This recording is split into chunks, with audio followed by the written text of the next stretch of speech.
Hi friends, welcome to powers kitchen. இன்றைக்கி கல்யாண நாள், பிறந்தநாள் கொண்டாடுற அனைவருக்கும் என்னுடைய மனமார்ந்த வாழ்த்துக்கள். இன்றைக்கி இந்த வீடியோவுக்கு என்ன பார்க்க போகிறேன்னா, கிச்சனுக்கு தேவையான ரொம்ப யூஸ்ஃபுல்லான டிப்ஸு சொல்கிறேன். அதை கேளுங்க. நீங்கள் அதை ஸ்கிப் பண்ணாமல் பாருங்கள். என்னோடய வீடியோவை முறையாக பார்க்குறதா இருந்தால் நீங்கள் சப்ஸ்கிரைப் பண்ணிவிட்டு பாருங்கள். இந்த ஃபஸ்ட்டு டிப்ஸ் என்னென்னு பார்த்துருவோமா? நம்ம கிச்சனில் வேலை செய்கிறப்ப காயெல்லாம் கட் பண்ணுவோம். அந்த வேஸ்ட்டெல்லாம் அப்படியே போடாமல் அதுக்குன்னு ஒரு தட்டை ஒரு பாத்திரமாக வச்சு அதில் ஒதுக்கி போட்டோம்னா நமக்கு கிச்சன் மேடை க்ளீன் பண்ணும்போது ஈஸியாக இருக்கும். ரொம்ப ஈஸியாக இருக்கும். நம்ம அப்படியே போட்டோன்னா அதை க்ளீன் பண்ணுறதுக்கு நமக்கு ஐயோ அம்மான்னு தோணும். இப்போ பாருங்கள், நான் எப்படி போட்டிருக்கேன்னு பாருங்கள். ஒரே தட்டில் இதை அப்படியே நம்ம டஸ்ட்பினில் கொட்டிடலாம். ஈஸியாக இருக்கும் நமக்கு கொட்டுறதுக்கு. அந்த இடமும் ரொம்ப ஸ்டெயின் பண்ணி க்ளீன் பண்ணணுன்னு அவசியம் இல்லை. அந்த இடம் எவ்வளோ க்ளீனாக இருக்குது பார்த்தீங்களா?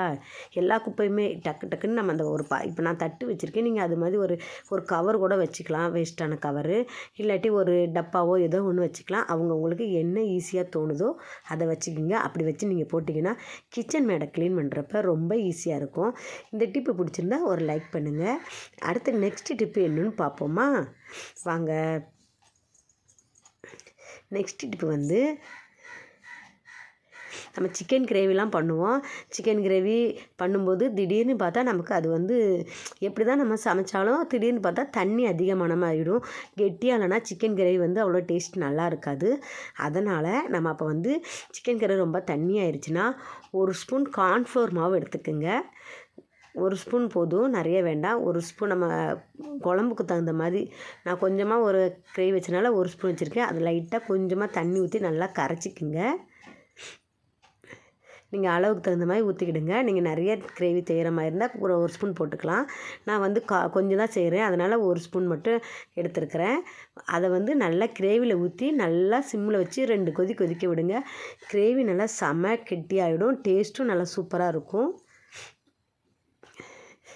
கிரேவியில் விட்டு லாஸ்ட்டில் இறக்குறதுக்கு கொஞ்சம் நேரத்துக்கு முன்னாடி ஊற்றுங்க. அப்புறம் கொதி விட்டோன்னே கிரேவி நல்லா கெட்டியாகிடும். நெக்ஸ்ட் இப்போ நம்ம திடீர்னு நமக்கு கரண்ட் இல்லையா, கரண்ட்டு கட் ஆயிடுச்சுன்னா தக்காளியெல்லாம் நம்ம அரைச்சி போடுற மாதிரி இருந்ததுன்னா நமக்கு கரண்ட் இல்லையே என்னென்னு யோசிச்சுட்டு இருப்போம். அப்போ காய் சொருகிறது, பீட்ரூட் சொருகிறதுக்கு பார்த்திங்களா, அதில் நம்ம அந்த தக்காளியை அப்படியே சொருகிற மாதிரி சொருகணும்னா நல்லா இடித்த மாதிரி மிக்ஸியில் அரைச்ச மாதிரி நல்லா தண்ணி வந்துடும், ஜூஸியாக வந்துடும். பாருங்கள், நான் எப்படி சொருகிறேன் பாருங்கள். நான் மிக்ஸியில் அடைச்ச மாதிரியே நல்லா வந்துடும். இந்த மாதிரி நீங்கள் கரண்ட் இல்லாத டைமில் இதை ட்ரை பண்ணி பார்க்கலாம். நம்ம கரண்ட் வேணுமென்னு அவசியம் இல்லை. ஒரு தக்காளி தான் அரைக்கணும், மிக்ஸியில் போட்டு அரைக்காது அப்படின்னு நினைக்கிறவங்க கூட இப்படி பண்ணிக்கலாம். ஒரு ஆஃப் தக்காளி தான் நமக்கு தேவைப்படுது ஜூஸு அப்படின்னா அது கூட இப்படி பண்ணுங்கள். ஜூஸ் சூப்பராக வந்துடும். அந்த தோல் தனியாக ஜூஸ் தனியாக வந்துடும். இதை ட்ரை பண்ணி பாருங்கள். நெக்ஸ்ட் இப்போ சாம்பார் வைப்போம்.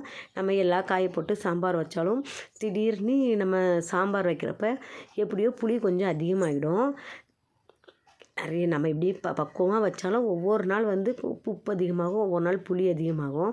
அப்படி எந்த காய் எந்த சாம்பார்னாலும் சரி, நான் இன்றைக்கி எல்லா காயும் போட்டு சாம்பார் வச்சேன். கொஞ்சம் புளி அதிகமாகிடுச்சு.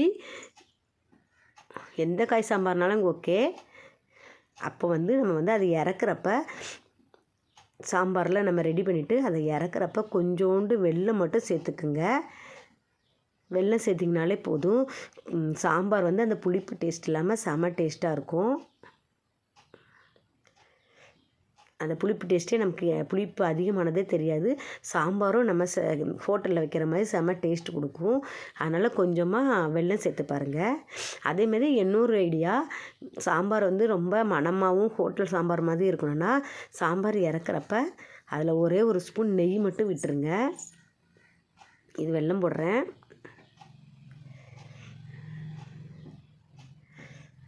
இதை அதுக்கப்புறம் இறக்குறப்ப ஒரே ஒரு ஸ்பூன் நெய் மட்டும் விடுங்க. செம்ம டேஸ்டியாக ஹோட்டல் சாம்பார் மாதிரியே இருக்கும். நல்லா மணமாகவும் இருக்கும். நம்ம சாம்பார் எவ்வளோ டல்லாக வச்சுருந்தாலும் தெரியாது. அந்த நெய் ஊற்றுறதுனால டேஸ்ட் தூக்கி கொடுக்கும். அதனால் இதை ட்ரை பண்ணி பாருங்கள் ஃப்ரெண்ட்ஸ். இந்த இது பிடிச்சிருந்ததுன்னா, இந்த டிப்ஸ் பிடிச்சிருந்தா ஒரு லைக் பண்ணுங்கள். என்னோடய வீடியோவை ஃபஸ்ட்டு முறையாக நீங்கள் பார்க்குற மாதிரி இருந்தால் சப்ஸ்கிரைப் பண்ணிட்டு பாருங்கள். இந்த வீடியோ பிடிச்சிருந்துன்னா நீங்கள் ஃப்ரெண்ட்ஸுக்கு யாருக்கு வேணாலும் ஷேர் பண்ணுங்கள். நெக்ஸ்ட் டிப் என்னன்னு பார்ப்போமா? நெக்ஸ்ட் டிப் வந்து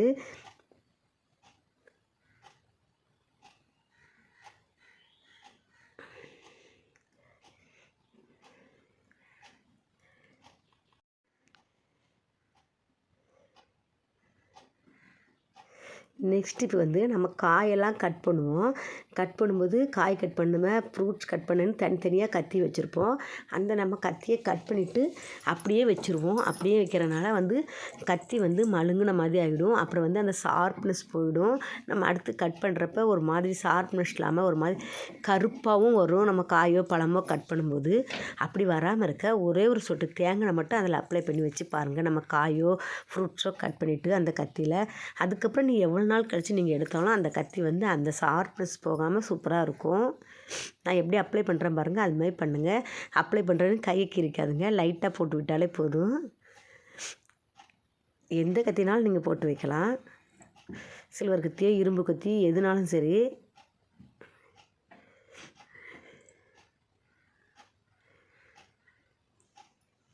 அப்ளை பண்ணி வச்சுட்டு நீங்கள் அப்புறமா எப்போ எடுத்து கட் பண்ணாலும் உங்களுக்கு வந்து ஷார்ப்னஸ் போகாமல் இருக்கும்.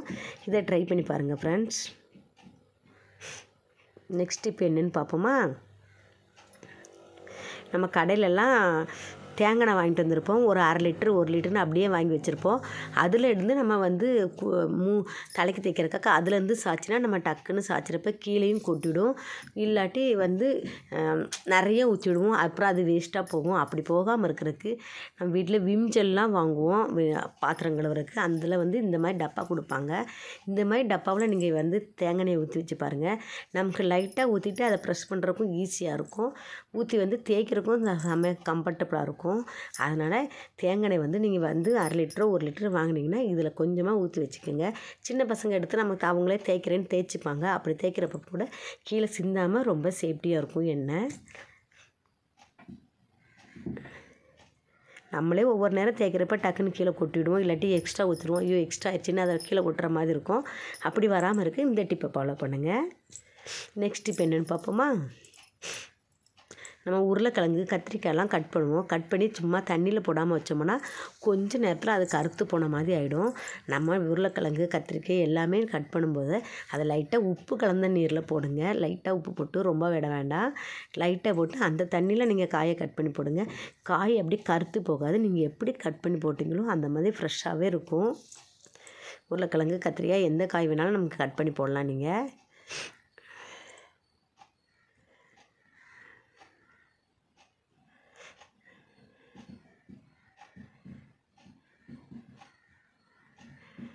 கருத்து போகாமல் அப்படியே இருக்கும். இந்த டிப்பு பிடிச்சிருந்தா ஒரு லைக் போடுங்க. இவ்வளோ நேரம் வீடியோ பார்த்தவங்க ஒரு லைக் போட்டுட்டு பாருங்கள். என் வீடியோ ஃபுல்லாக ஸ்கிப் பண்ணாமல் பாருங்கள். நிறையா கிச்சனுக்கு தேவையான டிப்ஸ் இருக்குது. ஸ்கிப் பண்ணாமல் பார்த்தா தான் நீங்கள் எல்லா டிப்ஸும் பார்த்துக்கலாம். நெக்ஸ்ட் டிப் என்னென்னு பார்ப்போமா? நம்ம புளியெல்லாம் நிறையா வாங்கி வச்சுருப்போம். அந்த புளியெல்லாம் வாங்கி வச்சுட்டு ஸ்டோர் பண்ணி வச்சோம்னா ஒரு மாதிரி கொஞ்ச நாள்லேயே அது ஒரு மாதிரி பூச்சி வந்த மாதிரி வந்துடும், இல்லாட்டி ஒரு மாதிரி வண்டு பறக்கும். நம்ம புளியை திறந்தப்போ எப்படி தான் மூடி வச்சுருந்தாலும் ஒரு மாதிரி குட்டி குட்டியாக ஒரு வண்டு பறக்கிற மாதிரி ஒரு வண்டு பறக்கும். நம்ம எப்படி தான் டப்பாவில் மூடி போட்டாலும் வந்துடுது. அப்படி வராமல் இருக்கிறதுக்கு நீங்கள் புளியை ஸ்டோர் பண்ணுறப்ப உள்ள ஒரு 3 காஞ்ச மிளகா போட்டு வைங்க. நிறைய தேவையில்ல, 3 காஞ்ச மிளகா மட்டும் போட்டு வைங்க. அந்த பூச்சி வரவே வராது. நீங்கள் 6 மாதம் 1 வருஷம்னாலும் புளியை அப்படியே வச்சு யூஸ் பண்ணலாம்.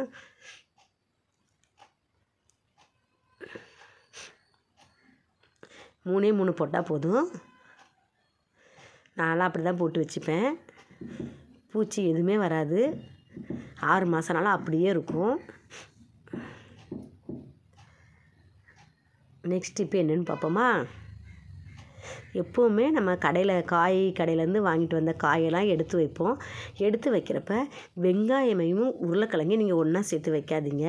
எப்போவுமே சரி, ரெண்டும் ஒன்றா சேர்த்து வச்சிங்கன்னா உருளைக்கிழங்கு அழுகும், இல்லாட்டி வெங்காயம் அழுகும். 2 பொருளுமே நமக்கு வேஸ்ட்டாக போயிடும்.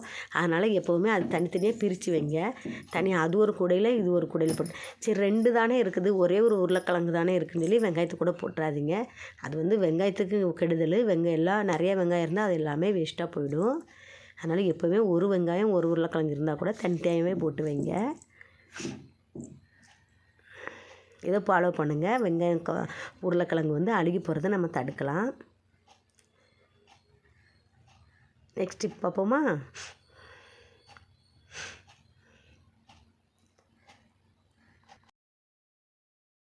நம்ம ஸ்டோர் பண்ணுறப்ப புளி வந்து நம்ம பிளாஸ்டிக் டப்பாவில் வைக்கிறத விட இந்த மாதிரி மண் ஜாரு, பீங்காஞ்சாறு இல்லாட்டி மண் பானை அந்த மாதிரி பானையில் போட்டு வைங்க. புளி வந்து நல்லா ரொம்ப நாள் கருத்து போகாமல் இருக்கும், நல்லாவும் இருக்கும். பிளாஸ்டிக் டப்பா வச்சு வச்சா ஒரு மாதிரி தண்ணி விட்ட மாதிரி ஒரு மாதிரி கொலன்னு ஆகிடும். அப்படி ஆகாமல் இருக்கிறதுக்கு நீங்கள் இந்த மாதிரி பீங்காஞ்சாரோ இல்லாட்டி மண்பானையோ போட்டுப்பாங்க. கிராமத்து சைடு ஊர் சைடெலாம் மெயினாக மண்பானையில் தான் போட்டு வைப்பாங்க. இங்கேயே மண்பானை நிறைய பக்கம் கிடைக்கிது. இது பீங்காஞ்சாரெலாம் அங்கே நிறைய கிடைக்கிது. ஒரு 2 கிலோ 3 கிலோ பிடிக்கிற மாதிரி பெரிய ஜாராக பார்த்து வாங்கிடுங்க. வாங்கி அதில் போட்டு வைங்க. புளி வந்து நல்லா சேஃப்டியாக இருக்கும். 1 வருஷம்னாலும் கெட்டு போகாமல் இருக்கும். பிளாஸ்டிக் டப்பாவில் தயவுசெய்து போடாதீங்க. சில்வர்லேயும் போடாதீங்க. நெக்ஸ்ட் டிப்பு என்னென்னு பார்ப்போமா? நெக்ஸ்ட் டிப்பு வந்து நம்ம வந்து வீட்டில் அரைச்ச மாவு இட்லி நல்லா சாஃப்டாக வரும். அதே இது நம்ம கடையில் வாங்கினோம்னா சாஃப்டாக வராது. அப்படி நல்லா சாஃப்டாக வரதுக்கு அதில் 1 ஸ்பூன் தேங்காய் எண்ணெய் மட்டும் கலந்துக்குங்க. கலந்துட்டு நல்லா கலக்கிட்டு அப்புறம் இட்லி ஊற்றி வச்சு பாருங்கள். இட்லி வீட்டில் அரைச்ச மாவு மாதிரி செம சாஃப்டாக வரும்.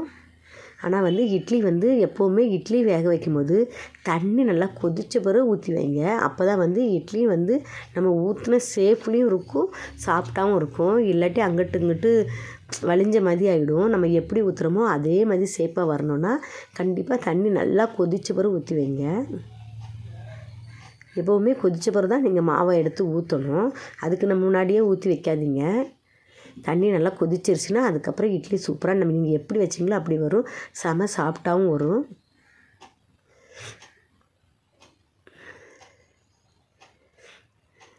நல்லா தளன்னு கொதிக்கணும். நல்லா கொதிச்சுட்டு பாருங்கள். இப்படி வச்சிங்கன்னா இட்லி செம சாஃப்டாக சூப்பராக வரும். அவ்வளோதான் ஃப்ரெண்ட்ஸ். இன்றைக்கி இதோட இந்த வீடியோ முடிச்சுக்கிறோம். இன்னொரு வீடியோவில் சந்திப்போம். இந்த வீடியோவில் இருக்க டிப்ஸ்லாம் பிடிச்சிருந்தா லைக் பண்ணுங்கள், கமெண்ட் பண்ணுங்கள், ஷேர் பண்ணுங்கள். உங்கள் ஃப்ரெண்ட்ஸுகளுக்கெல்லாம் ஷேர் பண்ணுங்கள். பாய்.